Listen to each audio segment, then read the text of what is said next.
మొదటి ఉత్తరం చూద్దామండి. హైదరాబాద్ నుంచి సుధా రాస్తున్నారు. శివారాధన ఏ సమయాల్లో చేయాలి తెలియజేయగలరు అంటూ రాస్తున్నారు. వందే శంభుముమాపతిం సురగురుం వందే జగత్కారణం వందే పన్నగభూషణం మృగధరం వందే పశూనాం పతిం వందే సూర్యశశాంకవక్నినయనం వందే ముకుందప్రియం వందే భక్తజనాశ్రయం చ వరదం వందే శివం శంకరం. ఓం నమః శివాయ. శివారాధన అనేటువంటిది శుభకరమైనటువంటిది, మంగళకరమైనటువంటిది. నిత్యం కూడాను ప్రతి ఒక్కరూ కూడాను ఉదయం పూట కానీ లేక సాయం సంధ్యా సమయాల్లో కానీ ప్రదోష వేళలో తప్పనిసరిగా శివార్చన చేసేటువంటి ప్రతి వ్యక్తికి కూడాను ఆగామి సంచిత ప్రారబ్ధ కర్మలు తొలగించబడి ఆశుతోషుడైనటువంటి ఆ పరమేశ్వరుని యొక్క దివ్యవంతమైన అనుగ్రహ కటాక్ష వీక్షణాల్ని పొందటానికి ఆస్కారం ఉంటుంది.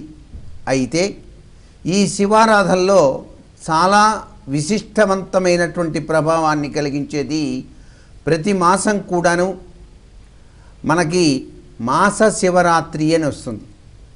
అది అమావాస్యకి ముందు రోజు చతుర్దశి తిథి నాడు.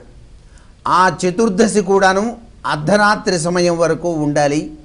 అలా ఉన్న రోజున గనక ప్రదోష వేళ పరమేశ్వరుణ్ణి ఏకాదశ ద్రవ్యాలతో గనక అభిషేకార్చన చేసి త్రికరణ శుద్ధితో గనక స్వామిని ఆరాధన చేసినట్లయితే సకలైశ్వర్య ప్రదాయకుడైనటువంటి ఆ స్వామి ఐశ్వర్యకారకాయ నమః అంటూ సమస్త కోరికల్ని కూడాను నెరవేర్చి తీరుతాడు అని అర్థం.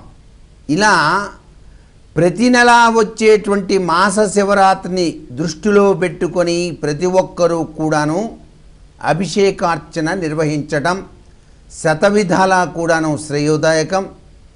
లేక ప్రతి సోమవారాలు కూడాను ఉదయం నుంచి సాయంత్రం వరకు కూడా ఉపవాసం ఉండి శివార్చన గనక చేసినట్లయితే ఆ వ్యక్తి జీవితంలో పరమేశ్వరుడు అనుక్షణం కూడాను కంటికి రెప్పలా కాపాడి రక్షిస్తాడు అని చెప్పేసి శాస్త్రం.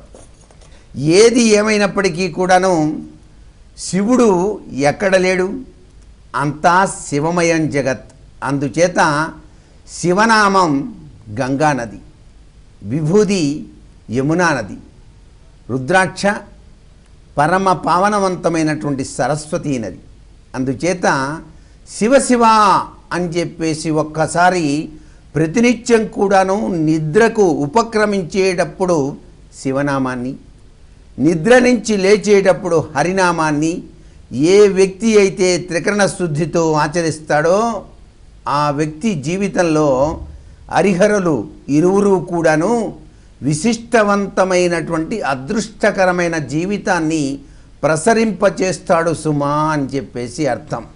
అందుచేత మనం నిత్యం అభిషేకార్చన చేయలేని పరిస్థితి ఏర్పడినప్పుడు కనీసం మారేడు దళాన్ని గనక చేతిలో పట్టుకొని నమఃశివాయ ఓం అని చెప్పేసి అంటేనే చాలు అభిషేకార్చన చేసిన సత్ఫలితాన్ని కూడాను సాధించవచ్చు.